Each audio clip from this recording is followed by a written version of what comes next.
అనుదిన బైబుల్ లేవీకాండం 2వ అధ్యాయము.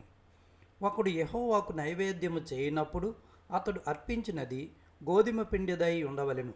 అతడు దాని మీద నూనె పోసి సాంబ్రాణి వేసి యాజకులకు అహరోను కుమారుల యొద్దకు దానిని తేవలెను. అందులో నుండి యాజకుడు తన చేరతో చేరడు నూనెయు చేరడు గోధుమ పిండియు దాని సాంబ్రాణి అంతయు తీసుకొని యెహోవాకు ఇంపైన సువాసన గల హోమముగా బలిపీఠం మీద అందులో ఒక భాగమును జ్ఞాపకార్థముగా దహింపవలెను.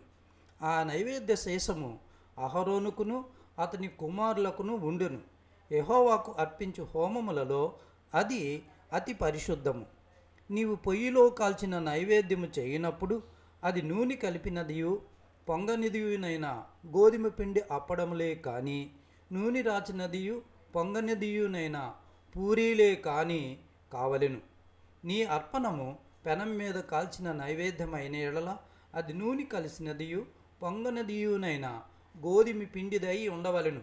అది నైవేద్యము గనుక నీవు దాని ముక్కలుగా త్రుంచి వాటి మీద నూనె పోయవలెను. నీవు అర్పించినది కుండలో వండిన నైవేద్యమైన ఎడల నూనె కలిసిన గోధుమ పిండితో దాన్ని చేయవలెను. వాటితో చేయబడిన నైవేద్యమును యెహోవా వద్దకు తేవలెను.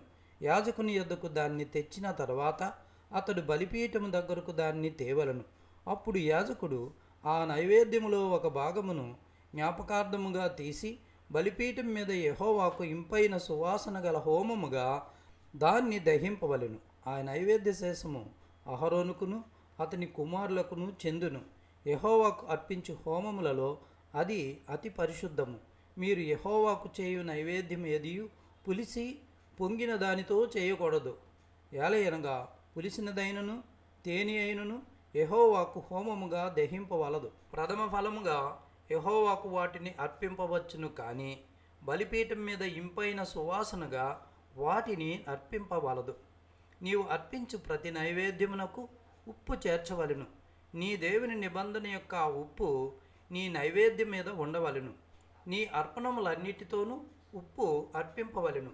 నీవు యెహోవాకు ప్రథమ ఫలముల నైవేద్యమును చేయనప్పుడు సారమైన భూమిలో పుట్టిన పచ్చని వెన్నులలోని ఊచబియ్యమును వేయించి విసిరి నీ ప్రథమ ఫలముల నైవేద్యముగా అర్పింపవలెను. అది నైవేద్య రూపమైనది. నీవు దాని మీద నూనె పోసి దానిపైన సాంబ్రాణి వేయవలెను.